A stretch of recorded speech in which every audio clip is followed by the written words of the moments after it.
नमस्कार भाइयों और बहनों। आप सभी लोगों को बड़े ही यूँ कहिए कि बहुत मन खुश नहीं है, लेकिन बहुत दुखी भी नहीं है मन। दोनों के बीच का जो मध्यांतर होता है, इंटरवल, उसके बीच से मैं अपनी बात की शुरुआत करना चाहता हूँ आप लोगों के बीच। इस वीडियो के माध्यम से ये सूचना मैं आप लोगों तक और मानव सेवा संस्थान परिवार से जितने भी परिवार जुड़े हैं उन लोगों तक, और साथ में जो मानव सेवा संस्थान के कार्यकर्ता जो आप लोग गांव-गांव जुड़े हुए हैं, लोगों को जोड़ने का काम करते हैं, विशेष तौर से आप लोगों से कहना चाहता हूँ। अभी नहीं कहने से पहले मैं एक छोटा-सा परिचय भी करा दूँ आप लोगों को। हमारे बीच अंकित जायसवाल जी बैठे हुए हैं, शेषनाथ पासवान जी बैठे हुए हैं, और मैं खुद मानव शिक्षा सेवा संस्थान का प्रबंधक और वार्ड नंबर 46 का जिला पंचायत सदस्य। तो ये तो रहा परिचय। कुछ दिन पहले एक वीडियो मैंने आप लोगों तक भेजने का काम किया था, और आप लोगों ने बड़े ही प्यार से उस वीडियो को देखा भी। लगभग मुझे लगता है कि 15 से 20 हज़ार लोग उस वीडियो को देखे थे। और उस वीडियो में मैंने क्या किया था कि एक 2 नंबर जो है, मैंने हेल्पलाइन नंबर मानव सेवा संस्थान से जुड़े हुए परिवार के लोगों के लिए मैंने जारी किया था। उसमें मैंने कहा था कि इस नंबर पे अगर किसी के यहाँ कोई घटना दुर्घटना घट जाए, शादी विवाह पड़ जाए किसी बहन या बेटी की, किसी कोई एक ऐसा परिवार जिसमें ऐसी कोई बात हो जाए जिसमें पूरा गांव मिल करके सहयोग करता है, चंदा दे करके सहयोग करता है, अपने पास से लोगों को उनकी मदद दे करके उनका सहयोग करता है, और ऐसी कोई बात पड़े तो निश्चित रूप से आप हमको भी बताइएगा, और मानव सेवा संस्थान परिवार के तरफ से हम उस परिवार के बीच पहुंच करके हम उनकी सेवा करने का काम करेंगे, उनकी मदद करने का काम करेंगे। ठीक है। ये सूचना मैंने भिजवाया भी, और बहुत सारे जगहों से ऐसे-ऐसे सूचना हैं जहाँ मैं आज के पहले कभी नहीं गया था।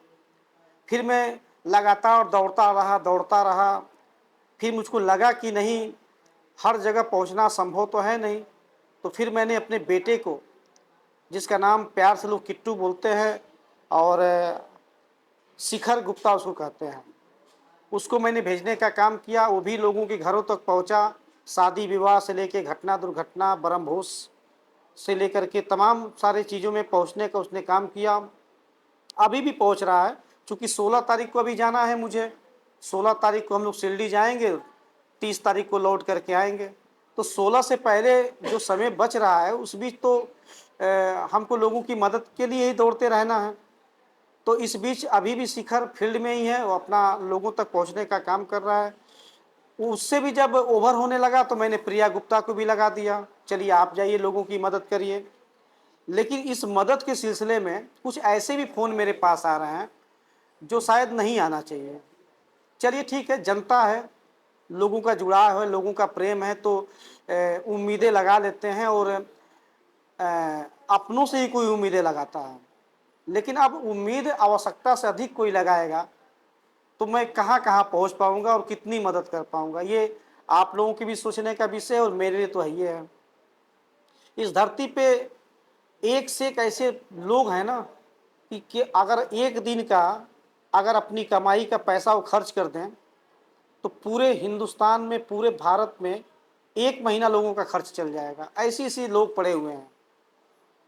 इतना रुपया है लोगों के पास कि अगर अपने 1 साल की कमाई का पैसा गरीबों में अगर दान कर दें, लोगों की मदद करने के बारे में सोच लें, तो उनका 1 महीने का कमाई का पैसा और हम जैसे लोगों के लिए 5 साल, 2 साल, 3 साल गुज़र जाएगा, फिर भी उनका पैसा ख़त्म नहीं होगा। मैंने सोचा कि चलिए आप लोगों की वजह से मैं 2 पैसा कमाता हूँ, लोगों की सेवा करता हूँ, तो अगर कहीं ऐसी कोई बात पड़ेगी तो मैं भी पहुँच कर के सहयोग करूँगा। इसी बीच ऐसे-ऐसे फ़ोन आ रहे हैं मेरे पास, वो कह रहे हैं कि बीएससी में एडमिशन कराना है, पैसा नहीं है, मदद कर दीजिए। कहाँ कर पाऊँगा ऐसे लोगों के लिए। फिर कोई आ जा रहा है इतना बड़ा फाइल लेके, कह रहा है कि मेरे पति का दारू पीने से बुरा हाल हो गया, उनके लीवर का ऑपरेशन करवाना है, डॉक्टर ने बोला है कि जैसे आपका ऑपरेशन हुआ था वैसे मेरे पति का भी कराना है, डॉक्टर ने कहा है 50-60 लाख रुपए का खर्च है। और उस परिवार को अगर मैं 1000-2000 दे के मदद भी करता हूँ, तो उसका चेहरा पता नहीं क्यों खुश नहीं रहता। पता नहीं क्या ये घर से उम्मीद लगा के आते हैं क्या कि मैं ही 60 लाख रुपए दे दूंगा उसको। ये भी एक सोचने का विषय है।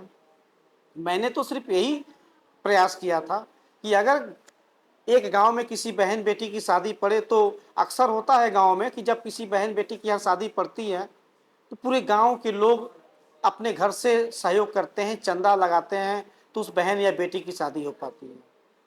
कभी कभी ऐसा भी मैं देखा हूँ बहुत सारे गांव में कि अगर किसी का देहांत हो गया, कोई किसी का स्वर्गवास हो गया, तो किसी का इंतकाल हो गया, तो गांव के लोग 100, 200, 300 जो जिससे जो सफ़र पड़ता है देता है, उसका दाह संस्कार होता है, उसका जो है क्रियाक्रम होता है।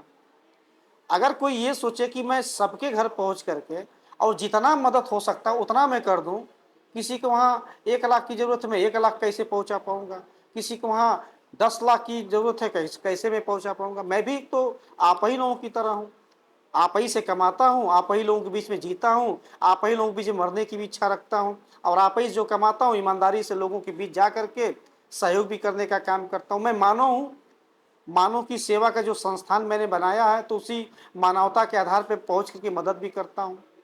लेकिन परेशानी मेरे लिए यह है कि अगर कोई आवश्यकता से अधिक उम्मीद करेगा तो मैं कैसे मदद कर पाऊँ। मदद नहीं कराया, पर क्या है कि अपनी क्षमता के अनुसार ही मैं किसी की मदद कर पाऊंगा। पर ये आप लोगों से कहना चाहता हूँ कि आपके घर में, गांव में, किसी भी परिवार में अगर शादी विवाह पड़ता है, मुझको कहिएगा, मैं न्योता लेके आऊंगा आप लोगों के पास, प्रेम से गिलास पानी पीऊंगा, जो मिठाई खिलाएंगे मिठाई खाऊंगा, अपने घर चला आऊंगा। ऐसा तो मुझे लगता है कि ये उम्मीदें आपको सबसे करनी चाहिए, खास तौर से उससे करनी चाहिए जो आपके गांव में समय आने पे चुनाव लड़ने के लिए आता है। आज जब समय निकल जाता है तो आपको करीब 5 साल तक पूछता नहीं, ना तो आपके द्वार पे झांकने के लिए जाता है।